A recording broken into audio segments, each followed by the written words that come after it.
What's happening? Of course, you know it's your boy B-Hot Radio. Shout in. As always, I got my podcast partner off in this thing. The original hot boy himself, Turk. What's good with it, man? Whoa. What it do, world? I mean, Turk, first of all, man, we got a beautiful lady stepping off in the building today. You know, it's not even a false stretch to call her Miss Universe because she really is Miss Universe in this thing. Yeah. Juanita Ingram, how you doing today, sis? I'm doing great. How are you? Feeling good, feeling great. Now, Juanita, take me to day one. Mm-hmm. Had you been doing pageants your whole life, and how did you work all the way up into being Miss Universe out here? I had not. And, I didn't start until I was about, after I was married. So there are different genres. So there's the teen, the Miss, M-I-S-S, and then Mrs. Okay. So I started out in Mrs. pageants, probably about 15 years ago. But before that, I wasn't thinking about it, honestly. When I was in college, I marched in the band. Yeah. I wasn't thinking about pageants. I was just thinking about music and performing and then school and becoming a lawyer. So it was after I became an attorney, that's when I started. Okay, so first of all, how the hell do you juggle an attorney career and a pageant career at the same time? I think in the Mrs., so it's Mrs. Universe. I tell people all the time it's an R in it. It's for married women. Yeah. The R is for respect my name. That's right. That's right. Yeah, because my husband and I have been together for 19 years this November. Awesome. And Congratulations. Thank you. And, I think a lot of women that are in the Mrs. genre, we do a lot. They were all lawyers, doctors, and it's just about priorities and balancing. But, it's a beautiful time and opportunity to focus on self. And then in this genre, you know how Miss and Teen, they're all about the scholarships, the opportunities that they can get.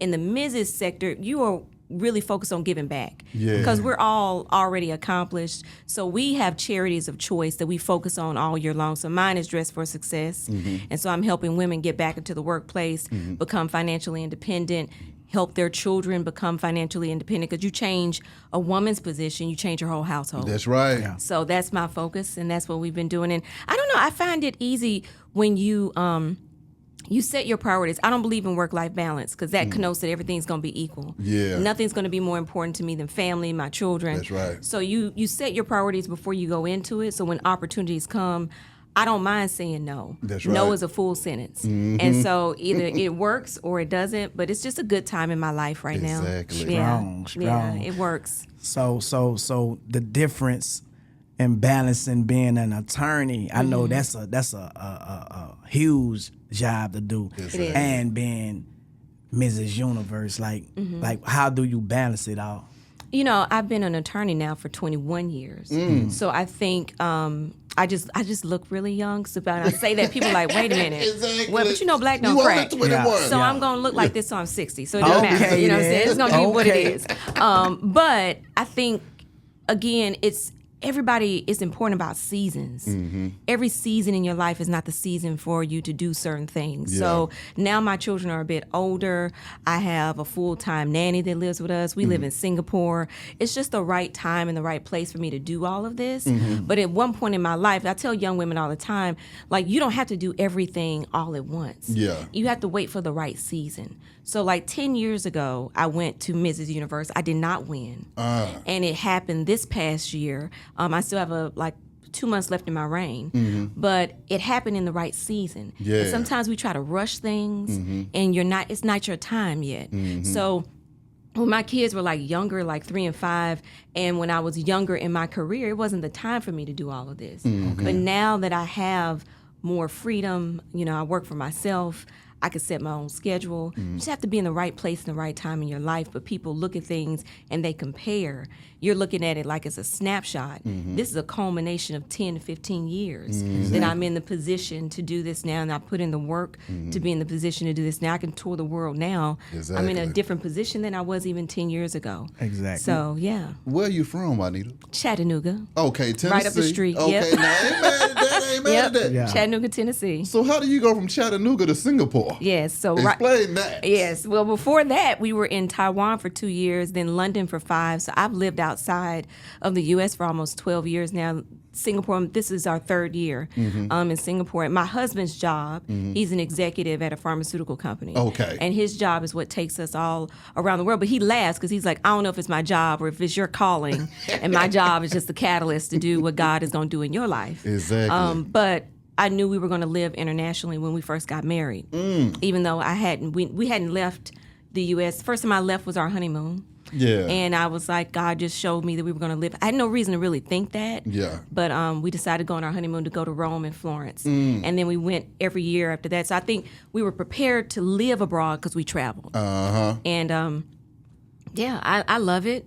Singapore is very safe. Yeah. It's very strict. But Okay. there's no crime, no violence, no guns, no robbing. There's no crime. But they still cane. Yeah. So if someone's gonna beat your behind, you'd act like you had some sense. Exactly. So it sounds a little archaic, but you can't argue with it because I think it's one of the top 4 safest countries in the world. There's no crime. But guns are not allowed. If you are caught selling drugs, there's hanging. I mean, people cane for. I wouldn't do no crime neither. No, exactly. You act like you have some sense too. Like Yeah. seriously, and Yeah. people can criticize it, but it's hard to argue when it's effective. So it's beautiful for our children to experience. I have a son that's 13. My daughter, who's here, is 15. Yeah. My son is getting fluent in Mandarin. My daughter is taking Spanish. They've been to 28 countries. Okay, now. So their worldview is being shaped, and they feel comfortable everywhere they are in the world. So it matters. It's the reason why I created the show, because you need to see Black people living with options. Exactly. Coming from the South, though, our view is very narrow down here in the Yes, South. it is, yes. So how is racism abroad or race relations abroad? Have you had to deal with anything like that? Because race comes first in the South. And it comes first in the world. I think you always are. For me, at least, my Black lens is there always. Even when I created the show about living abroad, it was through the Black lens, Black people living abroad, because intersectionality for me is real. And yes, womanism, I'm a woman, but I'm a Black woman first. That's right. So I tell people all the time, you can't escape racism. You're not going to outrun it. Yeah. You won't die from it, though, abroad. And that's a big difference. It depends on where you go. So when we were living in London, people, it's very diverse, but they have their racial issues. Singapore is a bit different. They really push racial harmony. They have laws on the book, like you can't call people the N-word over there. What? No, you'll go to jail. Like, it's against the law.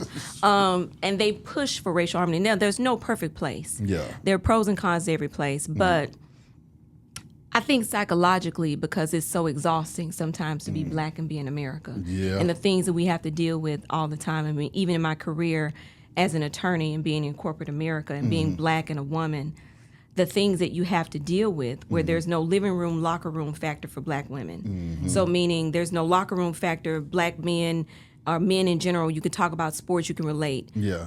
Living room factor, I don't remind them of anybody like their mother, their sister, their aunt that would be sitting in their living room. There's no place that we naturally fit in, and you deal with the ramifications of that. I have in my career. So it was refreshing to leave because it gets exhausting to be Black here in this country. And I wanted to showcase, and I wanted to showcase, reiterate it. It is. It's exhausting sometimes, and I think now more than ever, you've got Supreme Court cases that are eroding affirmative action. I've always been a firm believer that the only thing that kept people from doing certain things, that people that struggle with equality, I don't think it's our job anymore to try to make people see us as equal. Our grandparents tried it, been there, done that, didn't work. Exactly. The only thing that kept them in check was the law. And now you don't have that. Yeah. Now that's being eroded. So Exactly. I wanted to show people, sometimes people always talk about the power of inclusion. Who has the power and where are we asking to be included? And shouldn't we ask now, where do I want to be included? Do I want to be here? I'm not saying it's for everybody. I'm not saying everybody needs to leave, but sometimes a mental break from the day in and day out, just to expand your worldview and also to see that everybody around the world is not looking at America like this is the best place on earth. It's not. Yeah. It's a lot of options. And Black people have options. And I wanted to show entrepreneurs, teachers, digital nomads. I had military families on this season. I had to get approval from the Pentagon. And also showing us in a positive light. I think there's a wonderful show for everybody in reality TV. But I do think the way that they treat Black people in reality TV is different than how they treat white led cast. Yeah. You have everything from Honey Boo Boo to Chrisley Knows Best, the Kardashians. You know, I love Chrisley Knows Best, a show about a white man doing nothing. Yeah. And it's very funny. Yeah. And it was very entertaining. We don't get that, though. That's right. And black people are not monolithic. How we approach conflict is not monolithic. That's so right. I wanted to show us, and I didn't know how triggering happy black people would be. But apparently, you know, a bunch of happy, educated black people living abroad is something that's very triggering for some people. But we need to see us even handling conflict in a way where I've never flipped the table or thrown a drink. Now I got cousins who will. Don't do it. You know, we all have, but that's not all that black people are. That's right. So when you continue to show us in a certain way and we're constantly fighting and that's how we resolve our issues, that's a stereotype. Exactly. And it's dangerous. I was getting my nails fixed in London. This is when I came up with the show. And I'm a member of the sorority. And there was this show about sorority life, black sorority life. It was only on for one season. It was the only time all the sororities agreed, like, we got to get this show taken off. And I put my keys down on the table. I was getting my nails done, and this black British woman just, like, lit into me. And she was like, why do you act, you're in that group. Why do you act like that? Why do you do that? You're supposed to be college-educated women and black women. You're embarrassing us globally. Why do you act like that? And I'm like, first of all, whoa. Not on the show. Exactly. Okay? Like, all of us are not the same. Yeah. But it showed me the impact that reality TV has on how we are handled and sometimes mishandled on a global scale. Yeah. Exactly. So I created this show with the lens and with the intention of showcasing us in an authentic, and it wasn't even hard. Like, I think sometimes things are so contrived in reality TV because I had clients in that space. And I've been on set, and just as a producer and as a creative, I wanted to make sure that it was authentic and that you showed black children living abroad, having a great time, visiting different countries, and then dealing with real challenges, not make-believe stuff, but real life stuff. Exactly. So that's what it was all about. Awesome. So being an attorney, they have civil attorney, criminal attorney. Like, which attorney field are you in? Transactional, so I'm corporate and entertainment. So Entertainment, so that's how I was able to sort of know how to create the show, financing, distribution, all of that. So I backed into all of my agreements because people always ask me as a creative, how did you end up on Tubi? How did you end up on Amazon Prime? And this is our second season now. But She got it together. Boy. Yeah. Y'all ain't gonna stop me. Exactly. No, and you know, it's interesting when I was pitching for the show, initially, I was thinking about, well, maybe I should let it be network back. But like this go around for the Emmys, we were on the ballot for the nomination for the Emmys. We didn't get the nomination, we were very close. Yeah. But it's so network driven. We were the only independent production that was even allowed to be on the ballot. It is so network driven, but oftentimes when networks get a hold of our stories, it's not the same. Exactly. And they kind of pervert the stories, and it's nothing wrong with anything that's out there. But again, if you just keep showing the same things over and over again, I had a family on my show this season. It's a black guy from Atlanta, married to a Taiwanese woman. So we started out in Taiwan and we moved to Singapore during season 2. Yeah. And he was married, and the first 6 months of his marriage, he said he tried to convince her mother, who was old school Taiwanese, that he was not a drug dealer, wasn't going to beat her, wasn't going to cheat on her. And I asked her, and he's married, like they got kids, and this guy is in crypto. He's tech savvy. He speaks, I think, 6 languages. Has lived abroad for 16 years, and he's a tech guy. Yeah. Has his own company. And this woman really thought that he was like a drug dealer. Gangbanger. And I asked the wife, I said, why did your mom think that? And she was like, it's the TV. That's all they show of you all. Exactly. That's all that they see. And especially abroad, that's really all that they see of us. So it's like the show existing breaks so many stereotypes. Yeah. And it's important for us to showcase us in a very diverse way, even for ourselves. So, with you growing up in Chattanooga and raising your kids abroad, what differences do you recognize in them versus yourself, your upbringing? A lot. Yeah. Both good and some challenges too. Because I mean, I think the great thing, they feel very comfortable wherever they are. They feel very capable of going. I wasn't sure if I could ever leave Chattanooga. Yeah. Until like my senior year in high school, I was a part of Black Achievers at the YMCA and Inroads, and they took us on a trip to like DC, and then I had an internship that made me go to New Jersey, and I was terrified. Yeah. I wasn't sure about it, you know, and it's one of those things where going to Tennessee State and then going to get my law degree in Memphis, I was Tennessee through and through. Like, that was it, you know. So I'm with you. Yeah, and I see them now. I mean, my son, when he was, I think it was 13 months when we moved to London. And when we came back, he was 5. And his first accent was not American. He was British. Dang. And so, you know, it's one of those things where I asked my daughter not too long ago, I was like, where do you feel most at home? Do you feel, because you started your education in the UK, came back to America for a little bit, and you're in Taiwan, now you're in Singapore, and she was like, I feel comfortable everywhere. I feel like I'm a part of wherever I am. Yeah. That's a beautiful thing, because a lot of us don't feel comfortable where we are now, let alone to be able to navigate change. The only thing I say, the drawback, I have friends that I've known since I was 2 years old that I'm still close with to this day. I've got cousins that I grew up with, you know, spend the night, slumber parties at the cousin's house, and all y'all in the sleeping bag on the floor at your grandmama's house. You don't have that experience living abroad. But at the same time, I don't worry about them going to the mall and anybody putting their hands on them. I don't worry about them getting shot by a police officer. I don't worry about anybody doing anything to them. We live in a very safe country, so the contrast in what you're giving up, you have to, it's not for everybody, but it's worth it for us in this season. So why do you think it's different being in America versus being where you at, far as the violence, you know, like what's the difference? Because if it can happen over here, why we can't make it happen over here? Like, is it a solution?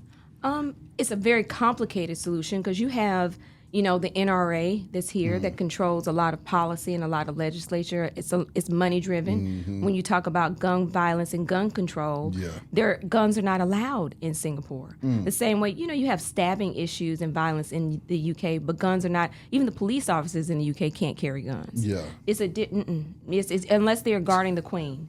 You know, it's a big difference. Yeah. And so when you talk about, and that starts from the top down. So government structures and agendas are very different. Money that's driving things are very different. And then consequences in the law. I go back to the law probably because of my profession and my background, but I do believe that that's the thing that impacts. Governs everything. Yeah, it does. Yeah. And, you know, if, again, Singapore is extremely safe, the laws are extremely strict, and that's not a criticism, because how can you criticize something that's working? If you are selling drugs, the consequence is hanging. So you don't have a drug problem, not to the extent that we do in the U.S. Yeah. You're not even allowed to spit gum on the street without possibly getting caned. So, you know, it's a difference. It's a difference in how they approach each other. There are laws on the books, penal codes in Singapore, where it's illegal to say racial slurs and to talk about people racially. Yeah. So they have a unified harmony approach that the government pushes, that it's not without flaws. There's no perfect place. Yeah. You cannot outrun racism. You will not die from it in every location, and that's the big difference. Yeah. I kind of like understand, because I have an agency. It's this social media app called Bigo. And they are based out of Singapore. And it's like certain laws and certain things that they, you know, uphold. Yeah. Us over here, it'd be like, nah, you can't do that. So it's every little violation. But now I'm talking to you, I'm seeing this why they like, keep on flagging, you know, it's strict over here, so we can't do this, and we don't do this over here. So, you know, you never know. It's always good to talk to people who have you know, lived in places. Well, you know, and then you give up a little bit of what we would consider freedom or liberty, because there's like 12 CCTV cameras on every corner. So if you do something, you're going to get caught. Now, we would consider that an invasion of privacy. You know, we don't like that. We don't like for anybody to tell us what to do. We want to have our privacy. Exactly. We don't want, you know, but there's a cost that comes with freedom. Yeah. There's a cost that comes with safety. Yeah. And sometimes it's a cost that we don't want to pay, because things are getting paid in different ways by different groups and different organizations, and it's always top down. I don't want to get too political and things, but it is political and it is cultural in terms of how the government wants and what they want for their people. Exactly. And they don't want that violence. In fact, there have been times when certain officials from their country have been like, don't bring that ideology over here. Don't bring that stuff, the racial divide, the mentality that you are, don't bring that over here. Exactly. That's not what we're doing. And it's not that it's perfect, but it is, at this juncture in my life, preferred. It's just peaceful. It is peaceful. And it seems like it's controlled. Exactly. You know, It is. Yeah, it's but there's a trade-off. I mean, if you don't like being on CCTV a lot and people watching what you're doing for your own safety, you probably would have a problem with it. If you think caning people is barbaric or hanging people is barbaric, but I think rape is barbaric. I think pedophiles are barbaric. Exactly. You know, I think there's a lot of things. It's interesting to me as an attorney, the sentencing that we will give to a pedophile or to a rapist. Yet, you know, you have stringent laws about everything like non-violent offenses. Yeah. But some people can get on the registry and serve 6 months and then get out and rape and molest and do all these things again, and there's not a problem. So it just depends to me on the value that you place on people and humanity. As a black person, what would be the best place for me to go to try out living abroad? For the first time. For the first time? Yeah. Okay, so I'm a part of this organization called Blacksit Global, and then there's also an app out there called Expats, XPATS chat, and it's an app specifically for black people who are living abroad. Blacksit Global is specifically a group for black people who are seeking to live abroad. Right now, I think the hot places for black people that you feel extremely comfortable, from what I heard, is Colombia, Portugal is another one. Okay. Tulum, Mexico is another one. Okay. I would say Singapore because Singapore is very diverse. They are worried about issues amongst each other. The Malaysians versus the Indonesians. They don't. It was the first time when I stepped off the plane. Nobody cares that I'm there. As opposed to if you go to places like, and I love Taiwan. I think Taiwan is a wonderful place. It's very homogenous in the sense of there aren't that many black people and they haven't been exposed. Yeah. So you have a different experience. You're going to get stared at.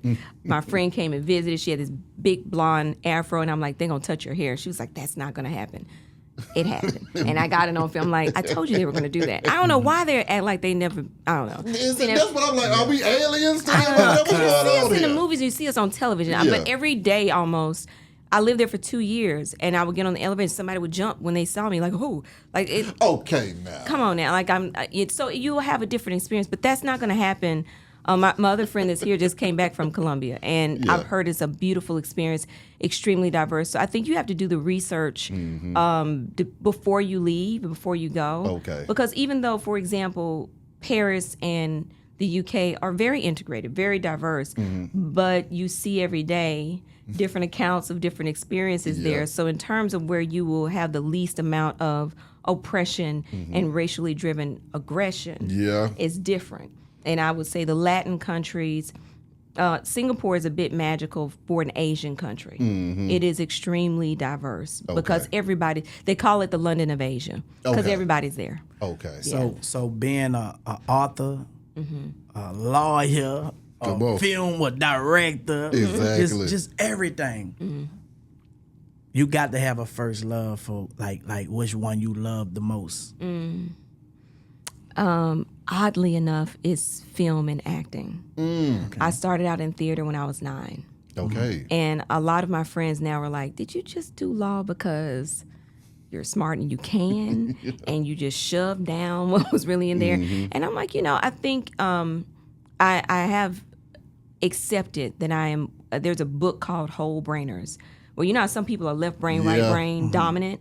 I'm not. Yeah. So mine is both equal at the same time. If I had a preference, though, I like film and I like acting because I think the arts are always a catalyst to deal with social issues that the world is not ready to directly deal with. The arts have always been, whether it's music, and I blame my parents. My mother's a musician. She plays all instruments, and so I grew up playing 5. Yeah. But my father's a CFO. So the right brain left, I blame them. It's all their fault. But for me, art, whether it's music, whether it's film or television, we can always deal with the issues that need to be discussed, that need to push the needle on the issue and press it in a way that is palatable, that people can receive it. Start dialogues that need to be had that we're not ready to have directly, but we can have it through a movie.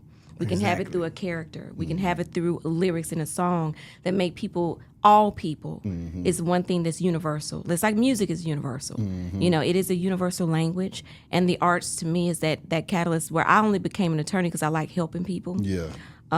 And I like helping people see their dreams. I had, small entrepreneurs. I worked at a large law firm, and I would always sneak in like small entrepreneurs to get them signed up and like give them pro bono services because we can't always afford $500 an hour. That's right. But I wanted to help them see their dreams come true, and I've always had that desire just to help people. And I think film and television, the arts, we help people to navigate this world that we can't have dialogues about things and deal with real hard issues. But you do it through the arts, and it changes the world. What culturally shocked you when you started living abroad? And you were like, wait a minute, I didn't sign up for this Oh my one gosh. now. Just about everything in the beginning. I'll be honest. It is a shift. It will test your ability to navigate change. Everybody's not comfortable with things that are different. Yeah. I think the biggest thing for me though, as a Black woman, is like, especially living in Asia, was not having a hair salon. That was big. I didn't sign up for that. Yeah. Someone told me that there were like all these great hair salons, and you get all this great hair out there, and it was going to be all. And then I don't know if it was the timing. I don't know if everybody left or what. I'm like, where is everyone? And who are my edges? I was like, what's happening? So that I think, especially in Taiwan, they have some salons that are sprouting up now, though. Yeah. Barbershops. They sell all the hair, but she can't find a good But I can't salon. find it, That's right? crazy. That's crazy. I was That's like, all the vendors out there. right. Yeah. I was like, this is real, so I can buy it, but you can't put it in. That's really interesting. I think that aspect of not seeing other people that look like me for weeks, unless I was intentional about it, was a little bit hard. Yeah. And then, at a certain age, making new friends. Because I grew up in Chattanooga, Tennessee. Yeah. And I've had friends my entire life. Like, I went to an all-Black kindergarten, elementary school, high school, middle Same school. here. Then Yeah. went to an HBCU. HBCU. And some people that I know, I just realized I was like one of my line sisters. And then I pledged. So, but one of my line sisters has been in school with me since elementary school, and now we're line sisters, and we all throughout my life. Exactly. I never really had to make new friends. Yeah. Because I grew up with everybody, grew up on the same block. Yeah. Even in college, it's different because you're still young. So some friends I've had since college, but that was still 20 years, so Yeah. it's a long time of friendship. You move to a new place, you are not everybody's cup of tea. Yeah. And then you're lonely, and then you're isolated, and you're like, well, we should be friends, but I don't really like you. Yeah. It's like, it's hard to do that as an adult, just as it is with when you're younger. But it tests your ability to be alone with your own thoughts and with your own self. Some people can't sit and be by themselves. Yeah. They can't go to a movie by themselves. They can't eat by themselves. But it's a beautiful journey on self-identity and just being able to be still. Being that you went to predominantly Black schools your whole life, raising the kids abroad, I mean, how much of a stickler were you about, are you treating my kid right in that classroom or not? Are y'all trying to reenact slavery with my Right. child being a slave? Right. No. Fortunately, that would not happen abroad. That Thank would only God. happen here, which is odd. Isn't that Damn, crazy? damn. Right. Isn't that crazy? Yeah. But I think and it's so weird that my kids have had more Black teachers in Singapore than they had when they were here, and that's crazy. the wildest thing. And I found that fortunate and a blessing. Yeah. I did go to a PWI for law school in my MBA. So I did a dual JD MBA program at University of Memphis. It was a culture shock for me, I'll be honest. It was a different environment. And so, but I do think it prepared me to help my kids navigate those settings. There have been times, and you can see it on the first season of the show, when we were moving from America to Taiwan, and a teacher in the U.S., it was not abroad, but a teacher in the U.S., she didn't like me because she had told the little boys in the class to drop out of school. This was 4th grade, and she only told that to the Black boys. Okay, now. So when I reported, I did approach her about it. She was like, I'm sorry, I'm having a hard time. I'm just tired. I'm like, it's a rough semester, she said. But it was only September. I'm like, girl, you just started, but okay. I gave her the benefit of the doubt the first time. Second and third time it kept happening. Then the principal admonished her, and I think she held on to that and was like resentful.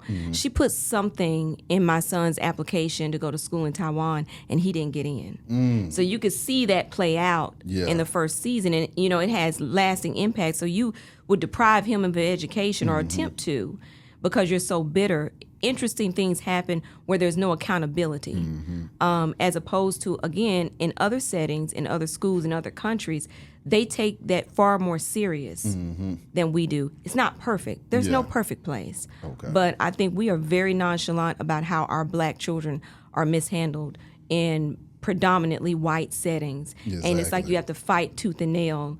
The superintendent apologized to us, but my child still didn't get into school. How are you gonna fix that? Exactly. I hear a lot of, and I don't know if it's speculation or people just assuming, but when it comes to the religious beliefs, and I also heard that it's certain times where you can and you cannot be on social media when you are living abroad, especially like in Singapore. Now, I don't know if it's true or not. Not Singapore, because Singapore is a democracy.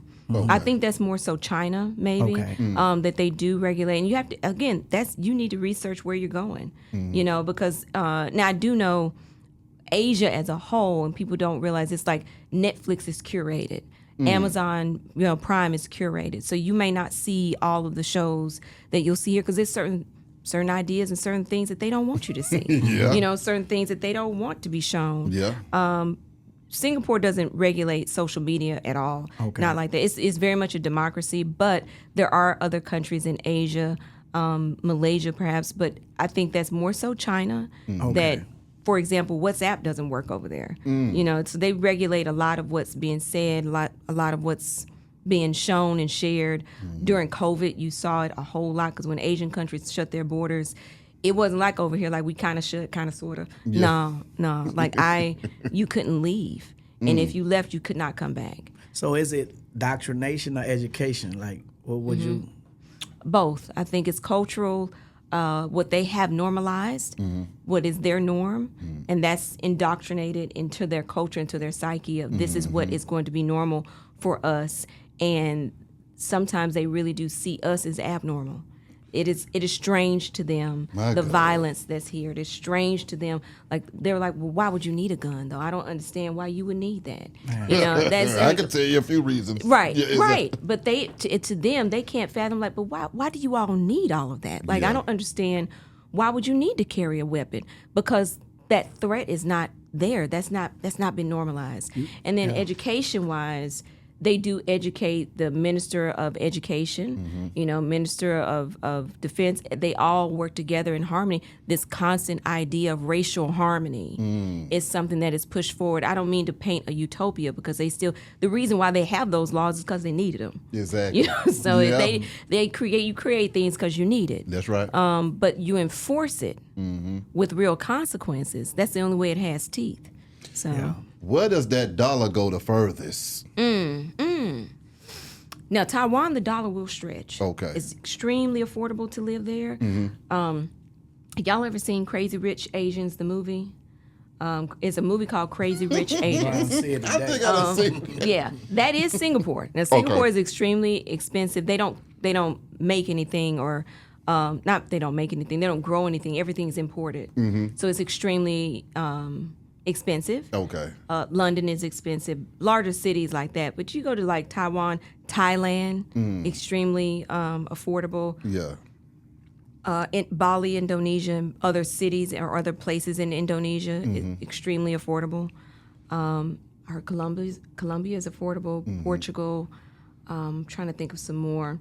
That's why you have Now, what about in Africa? Because I'm seeing these houses for $200,000 looking like mansions on Instagram. I'm like, wait a minute now. Yeah, we just got back for the kids' spring break. We went to South Africa. Talk to me. I Johannesburg, need to know. And I could have stayed in Cape Town for months. It was amazing. I do want to explore more of Africa, because I've been seeing the same thing. Yeah. And as we look at to where we want to invest, like I want to see what's up with Ghana and Kenya for real. Exactly. And Rwanda, I didn't know was like one of the safest countries in Africa. After Hotel Rwanda, After all that happened, yep. And I met with one of their dignitaries recently, and they're nicknamed like the Singapore of Africa because it's so safe.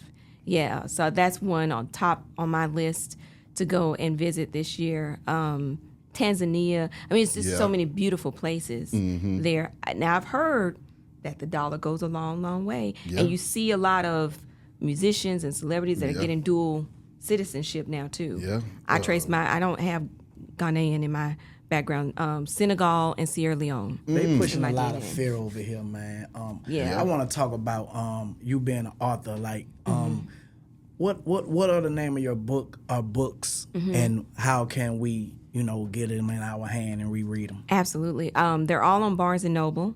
You can also go to my website, IamJuanitaIngram.com. First book that I ever wrote was Winning with Christ, and it was actually after I lost my first international pageant. Wow. But sometimes you can lose in the eyes of man, but you win in your own purpose. That's right. And it's important that you set your own purpose and your own goals of what success looks like and not what the world tells you that it should look like.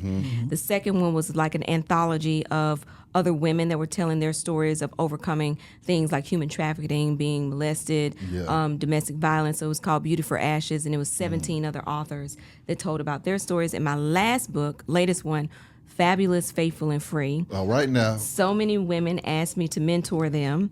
I cannot mentor the world, but everything that I could do or would tell them, I poured into this book, and it's a workbook that comes with it as well. And so Fabulous, Faithful, and Free is just what the title is. I want all women to feel fabulous. But what is fabulous? I mean, I talk about being fabulous on a budget. You don't have to break the bank in order to be fabulous. Your outfit doesn't have to cost $1 million. It's how you carry yourself. I wanted women to be free, to take the lids off of. I am the quintessential multi-hyphenate before multi-hyphenate was popular. And I wanted them to feel free to be who they are, and then to be faithful to what they are called to do. Yeah. Because just because I'm a Christian doesn't mean that that's what everybody has to believe, but I do think you need to subscribe to something. Yeah. Something that guides you on a higher level. So that's what that book is all about. And then I have a 7-part children's series called The Wonderfully Made Pals. Yeah. So I was looking for books when my kids were younger, and I didn't see Christian books or books of faith with black faces. Yeah. Like you have VeggieTales, but kids aren't vegetables. Yeah. And I think it's important that kids see themselves. So I created that.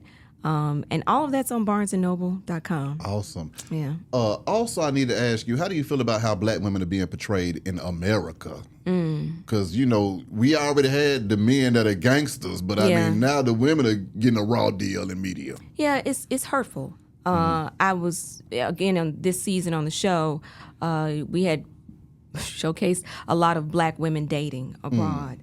And this one young lady who's in Atlanta right now, her name's Tiffany, was talking about she was dating this Taiwanese guy, and she has a PhD in, I'm gonna get this wrong, in biochemistry or something like that. She's retired military, extremely intelligent woman.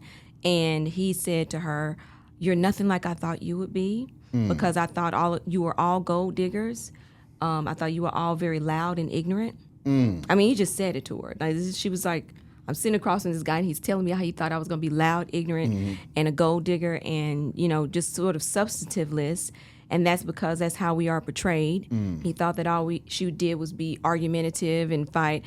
And I think it's unfortunate. Again, this is the frustration that I had, not only how they treat black love, black family, emasculation of black men, but also this stereotype that all black women, we can't have a conflict without shaking our heads and yelling. Yeah. Do we do that sometimes? Depends. If you trigger in the right way, it happens. But that's not the only way that we go about it. So I think it's important that when we have shows, when we have opportunities to support good content that's genuine and authentic to us, that's balanced. Exactly. It's important to support that. So it was a controversy going on about what we're talking about as far as black women. And it was said that, why do we make a mockery out of black women when they become successful? And talking about the stereotype, and you have to be this way, act this way.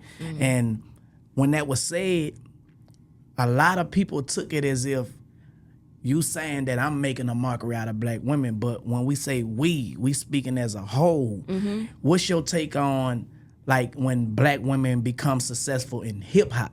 And You know, take their clothes off. they take their clothes off. They do the little Kim pose. Everybody know the little Kim pose, and it's like it's a cycle. Like you like your mind ain't get you where you at. You have to do this to go to the next level. Like what do you have to say to those women? It's dual, right? Because and dual, I mean dual in complexity.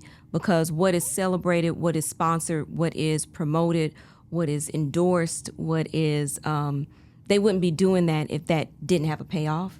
So one, you have to hold record labels and A&R and people who put forth those images, and that's what they want to see.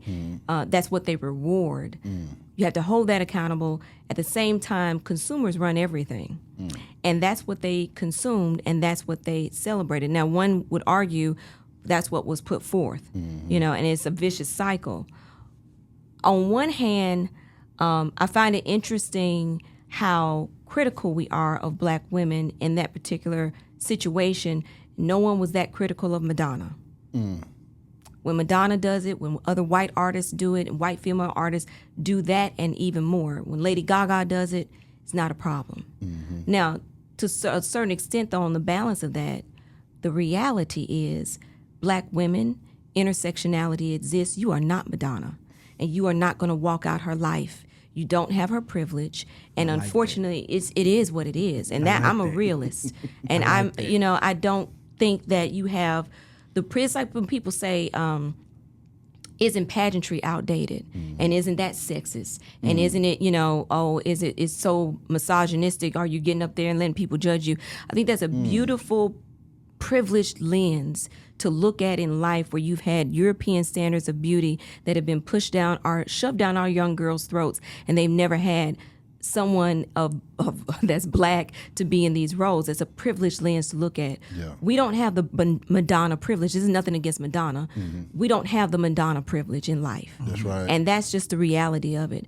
And at the same time, I'm not one to condemn Black women enjoying their life, enjoying their sexuality, enjoying themselves, but we don't have the same privileges to walk through this life as our white counterparts do. Because again, if they do it, it is art. And when Kim Kardashian does it, it is trending.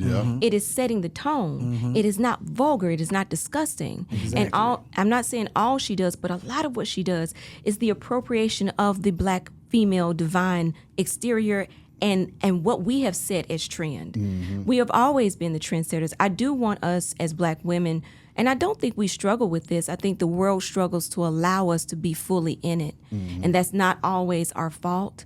I'm not against Black women loving themselves.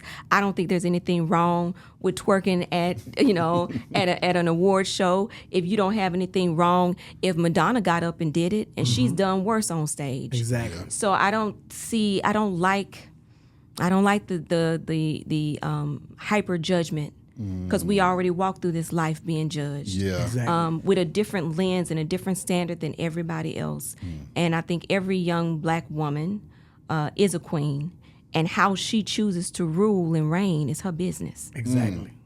That's a great I love answer. it. Well, Juanita, no, you snapped. That's a Thank great you so answer. much for your time. How can these folks contact you? Absolutely. You can follow me on I am Juanita Ingram. That's on all social media, TikTok, Instagram, let's see, what are the Facebook, Threads, I'm there. My website is IamJuanitaIngram.com. For the show, it's the Expats show with 2 S's, .com. The links are there for Tubi and Amazon. And if you stream the show, a portion of the streaming proceeds go to Dress for Success. So my production company, Purpose Production, is a 501c3. So we have certain ethos and certain things and the reasons why we create certain content. So we're trying to empower and entertain at the same time. So I appreciate all the love.